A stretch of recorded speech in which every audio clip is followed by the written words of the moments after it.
जय माता की दोस्तों, आइए हम आपको बताते हैं कलश स्थापना की पूजा सामग्री। तो कलश स्थापना में सबसे जरूरी होता है कि आपको कैसे कलश की स्थापना करनी है। कलश स्थापना में आपको मिट्टी का कलश लेना है या डेकोरेटिव कलश लेना है या आप स्टील का लेना है। एक तांबे का कलश आता है, पीतल का आता है, जो भी आपके पास हो आप वही कलश ले सकते हैं। तो यहाँ पर मैंने स्टील का कलश लिया है। इसके बाद मैं आपको मिट्टी का भी दिखाऊंगी। आप चाहे तो मिट्टी या स्टील का कोई से में भी माँ नवरात्रों की कलश स्थापना कर सकते हैं।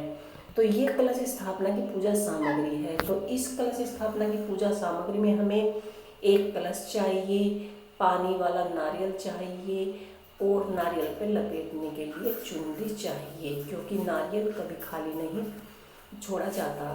और इसके बाद हम आपको दिखाएंगे पूजा सामग्री, क्योंकि कलश स्थापना है। कलश स्थापना में क्या क्या पूजा सामग्री लगती है, इसमें मैंने यहाँ पर गणेश जी की स्थापना भी करनी है, तो हमने गणेश जी ले लिए हैं। यहाँ हमने हमने यहाँ पर तिल का तेल लिया है।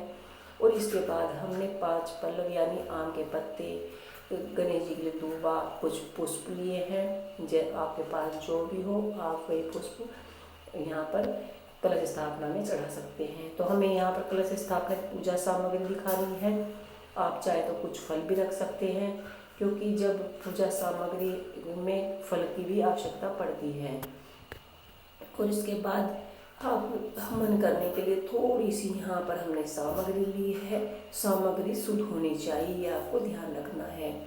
इसके बाद हमने यहाँ पर कुछ पूजा के लिए जैसे अगर कपूर बत्ती, साबुत पूजा वाले चावल, क्योंकि चावल जब हम कलश स्थापना करेंगे उसमें हमें आवश्यकता पड़ेगी।